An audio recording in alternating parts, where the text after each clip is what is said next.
ലോകപ്രശസ്തവും സനാതന വിശ്വാസത്തിന്റെ ഏറ്റവും വലിയ കേന്ദ്രവുമായ തിരുപ്പതിയിലെ ശ്രീ വെങ്കടേശ്വര ക്ഷേത്രത്തിലെ പ്രസാദമുണ്ടാക്കാൻ ഉപയോഗിക്കുന്ന നെയ്യിൽ മൃഗക്കൊഴുപ്പ് കലർത്തിയതായി റിപ്പോർട്ടുകൾ പുറത്തുവന്നത് അക്ഷരാർത്ഥത്തിൽ ഞെട്ടിച്ചിരിക്കുകയാണ്. അത്ര ചെറിയ ഒരു വാർത്തയല്ല ഇത്. ഭക്തിയുടെയും വിശ്വാസത്തിൻ്റെയും പ്രാധാന്യം രാജ്യത്ത് കൂടി വരുന്ന ഈ സാഹചര്യത്തിൽ രാജ്യത്തെ ബഹുഭൂരിപക്ഷം വരുന്ന മതവിഭാഗം വളരെ പ്രാധാന്യത്തോടെ കാണുന്ന ഒരു ക്ഷേത്രത്തിൽ ഉപയോഗിച്ച നെയ്യിൽ മൃഗക്കൊഴുപ്പ് കലർന്നിട്ടുണ്ടെന്ന വിവാദം ഏറെ പ്രത്യാഘാതങ്ങൾ ഉണ്ടാക്കുമെന്നുള്ള കാര്യം ഉറപ്പാണ്. വിവാദം ഉയർന്നതിന് പിന്നാലെ വിവാദത്തിൽ ഇടപെട്ട് കേന്ദ്ര സർക്കാരും രംഗത്തെത്തി. കേന്ദ്ര ആരോഗ്യമന്ത്രി JP നഡ്ഡ വിഷയത്തിൽ വിശദമായ റിപ്പോർട്ട് സമർപ്പിക്കാൻ ആന്ധ്രാപ്രദേശ് മുഖ്യമന്ത്രി ചന്ദ്രബാബു നായിഡുവിനോട് ആവശ്യപ്പെടുകയും ചെയ്തു. പ്രതിദിനം 50,000 മുതൽ 1,00,000 വരെ ഭക്തർ സന്ദർശിക്കുന്ന തിരുപ്പതി ക്ഷേത്രത്തിലെ പ്രസാദത്തിൽ സസ്യേതര വസ്തുക്കളുണ്ടെന്ന് ഒരു റിപ്പോർട്ടിൻ്റെ അടിസ്ഥാനത്തിൽ ചന്ദ്രബാബു നായിഡുവാണ് ആരോപിച്ചത്. തിരുപ്പതിയിലെ ലഡു ഉണ്ടാക്കാൻ ഉപയോഗിക്കുന്ന നെയ്യ് ഗുജറാത്തിലെ സർക്കാർ ലാബിൽ പരിശോധനയ്ക്ക് അയച്ചിരുന്നു. ജൂലൈ മാസത്തിൽ പുറത്തു വന്നിരുന്ന ഈ റിപ്പോർട്ടിനെ ചൂണ്ടിക്കാട്ടി ചന്ദ്രബാബു നായിഡു YSR കോൺഗ്രസ് നേതൃത്വത്തിലുള്ള മുൻ സർക്കാരിനു നേരെ വലിയ ആരോപണമാണ് ഉന്നയിച്ചിരിക്കുന്നത്. ജഗൻമോഹൻ റെഡ്ഡി മുഖ്യമന്ത്രിയായിരുന്ന കാലത്ത് തിരുപ്പതി ക്ഷേത്രത്തിലെ ലഡുവിനുപയോഗിച്ച നെയ്യിൽ മീനെണ്ണ, പന്നിക്കൊഴുപ്പ് എന്നിവ അടങ്ങിയിരുന്നതായി കണ്ടെത്തിയെന്നാണ് ചന്ദ്രബാബു നായിഡു ആരോപിക്കുന്നത്.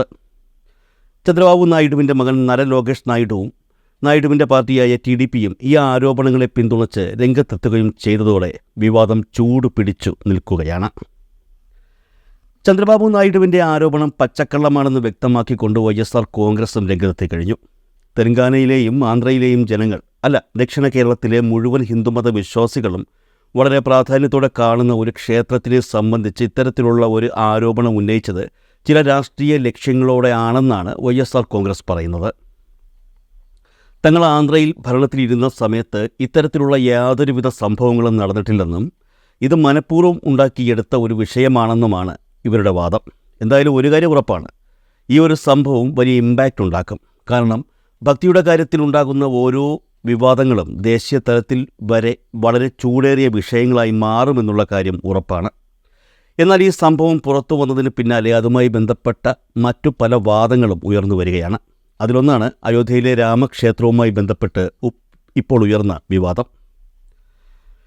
തിരുപ്പതിയിലെ നെയ്യിൽ മൃഗക്കൊഴുപ്പ് ഉണ്ടെന്ന വാർത്ത പുറത്തു വന്നതിന് പിന്നാലെ അതുമായി ബന്ധപ്പെട്ട് ഞെട്ടലുണ്ടാക്കുന്ന മറ്റൊരു വാർത്ത കൂടി പുറത്തു വന്നിരിക്കുന്നു. ഈ വാർത്ത എത്തുന്നത് അയോധ്യയിൽ നിന്നാണ്, എന്ന് പറഞ്ഞാൽ അയോധ്യ രാമക്ഷേത്രത്തിൽ നിന്നും.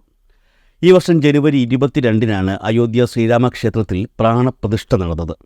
ഈ പ്രാണപ്രതിഷ്ഠ ചടങ്ങിൽ പങ്കെടുക്കാനെത്തിയ ഭക്തർക്ക് വിതരണം ചെയ്തതും ഈ മായം കലർന്ന നെയ്യ് ഉപയോഗിച്ചുണ്ടാക്കിയ ലഡു ആയിരുന്നോ എന്നാണ് ഇപ്പോൾ ഉയരുന്ന സംശയം.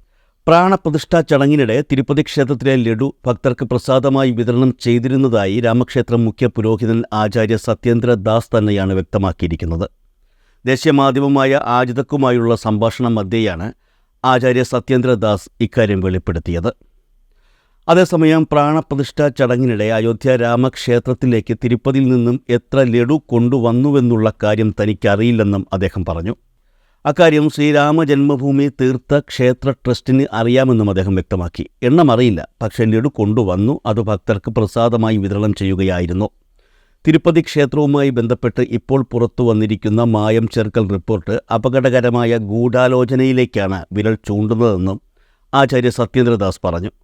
അയോധ്യ രാമക്ഷേത്രം മുഖ്യ പൂജാരിക്ക് തിരുപ്പതി ക്ഷേത്രത്തിൽ നിന്നും കൊണ്ടുവന്ന ലഡു എത്ര എണ്ണം ഉണ്ടായിരുന്നു എന്ന വിവരം കൃത്യമായി അറിയില്ലെങ്കിലും ഇത് സംബന്ധിച്ചുള്ള വാർത്തകൾ പ്രതിഷ്ഠാ സമയത്ത് പുറത്തു വന്നിരുന്നു. അതായത് ശ്രീ വെങ്കടേശ്വര ക്ഷേത്രം നിയന്ത്രിക്കുന്ന തിരുമല തിരുപ്പതി ദേവസ്ഥാനം ശ്രീരാമ പ്രതിഷ്ഠാ ചടങ്ങിനായി 1,00,000-ലധികം ലഡു അയച്ചുവെന്നാണ് അന്നത്തെ വാർത്തകളിൽ വ്യക്തമാകുന്നത്. എന്നാൽ ഇവ പ്രസാദമായി വിതരണം ചെയ്തിരുന്നോ എന്നതിനെക്കുറിച്ച് റാം മന്ദിർ ട്രസ്റ്റ് ഇതുവരെ ഒന്നും പറഞ്ഞിട്ടില്ല. എന്നാൽ തിരുപ്പതിയിൽ നിന്ന് കൊണ്ടുവന്ന ലഡു ആയതുകൊണ്ട് തന്നെ അത് പ്രസാദമായി വിതരണം ചെയ്തു എന്നുള്ള റിപ്പോർട്ടുകളാണ് ഇപ്പോൾ പ്രചരിക്കുന്നത്. രാംലല്ലയുടെ പ്രതിഷ്ഠാ ചടങ്ങിൽ ഏലക്ക പ്രസാദം മാത്രമാണ് പ്രസാദമായി വിതരണം ചെയ്തതെന്നാണ് രാമക്ഷേത്രം കൈകാര്യം ചെയ്യുന്ന ശ്രീരാമജന്മഭൂമി തീർത്ഥ ട്രസ്റ്റ് പറയുന്നത്. റാം മന്ദിർ ട്രസ്റ്റിൻ്റെ ക്ഷണപ്രകാരം പ്രധാനമന്ത്രി നരേന്ദ്രമോദി മുഖ്യാതിഥിയായി ചടങ്ങിൽ പങ്കെടുത്തിരുന്നു. അദ്ദേഹത്തോടൊപ്പം 8,000-ഓളം പ്രമുഖരും ക്ഷേത്ര പ്രതിഷ്ഠയിൽ പങ്കെടുക്കുകയും ചെയ്തിരുന്നു. ഉയർന്നു വന്ന വിവാദങ്ങളുടെ അടിസ്ഥാനത്തിൽ തിരുപ്പതി ലഡു സംബന്ധിച്ച കേന്ദ്രത്തിൻ്റെ അന്വേഷണ റിപ്പോർട്ടിനായി കാത്തിരിക്കുകയാണെന്ന് Shri Ram Janmabhoomi Teerth trust general secretary Champat Rai പറഞ്ഞു. തിരുപ്പതിയിൽ നിന്നും കൊണ്ടുവന്ന ലഡു ഭക്തർക്ക് വിതരണം ചെയ്തു എന്ന കാര്യത്തിൽ അദ്ദേഹത്തിന് സംശയമുണ്ട്. ഞങ്ങൾ പ്രതിഷ്ഠാ സമയത്ത് ഭക്തർക്ക് പ്രസാദമായി ഏലക്ക മാത്രമാണ് വിതരണം ചെയ്തിരുന്നത് എന്നാണ് ഓർമ്മയെന്നാണ് അദ്ദേഹം പറയുന്നത്. ജീവിതത്തിൽ ഒരിക്കൽ ഞാൻ തിരുപ്പതിയിൽ പോയിരുന്നു, 1981. ഈ വിവാദത്തെക്കുറിച്ച് ഞാൻ പ്രതികരിക്കുന്നത് ഉചിതമല്ല. ഈ ആരോപണങ്ങൾക്ക് ഈ വിഷയവുമായി ബന്ധപ്പെട്ട ക്ഷേത്ര ഭരണാധികാരി പ്രതികരിക്കുന്നത് ഉചിതമായിരിക്കുമെന്നും ചമ്പത് റായ് പറഞ്ഞു. തിരുപ്പതി ക്ഷേത്രത്തിലെ നെയ്യിൽ മായം കലർന്നിട്ടുണ്ട് എന്ന വെളിപ്പെടുത്തൽ ആന്ധ്ര മുഖ്യമന്ത്രിയായ ചന്ദ്രബാബു നായിഡു ഉന്നയിച്ചതിന് പിന്നാലെ സംഭവത്തിൽ ഉന്നതതല അന്വേഷണം വേണമെന്ന് അയോധ്യ രാമക്ഷേത്രത്തിലെ മുഖ്യപൂജാരി ആചാര്യ സത്യേന്ദ്രദാസ് ആവശ്യപ്പെട്ടു. അയോധ്യയിൽ മാത്രമല്ല, രാജ്യത്തുടനീളമുള്ള കോടിക്കണക്കിന് ഭക്തരുടെ വിശ്വാസത്തിന്റെ പ്രതീകമാണ് തിരുപ്പതി ക്ഷേത്രത്തിലെ ലഡു പ്രസാദമെന്ന് അദ്ദേഹം പറഞ്ഞു. ഇത്തരം സംഭവങ്ങൾ സനാതന വിശ്വാസികളുടെ വികാരത്തെ വ്രണപ്പെടുത്തുമെന്നും അദ്ദേഹം പറഞ്ഞു.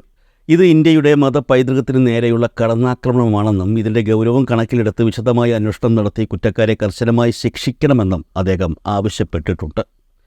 കുറ്റങ്ങളെല്ലാം പഴയ മുഖ്യമന്ത്രി ജഗൻമോഹൻ റെഡ്ഡിയുടെ മുകളിലാണ് വന്നിരിക്കുന്നത്. ജഗൻമോഹൻ റെഡ്ഡി ക്ഷേത്രങ്ങളെയും സനാതനധർമ്മത്തെയും തകർക്കാൻ ശ്രമിച്ചെന്ന് ആന്ധ്ര ഉപമുഖ്യമന്ത്രിയും ജനസേന പാർട്ടി അധ്യക്ഷനുമായ പവൻ കല്യാണും ആരോപിച്ചു. BJPയും ജഗൻമോഹൻ റെഡ്ഡിക്കെതിരെ കടുത്ത ആരോപണമാണ് ഉന്നയിച്ചത്. പൊറുക്കാനാകാത്ത പാപമാണ് ചെയ്തതെന്ന് കേന്ദ്രമന്ത്രിയും ദേശീയ ജനറൽ സെക്രട്ടറിയുമായ സഞ്ജയ് ബെണ്ടി പറഞ്ഞു.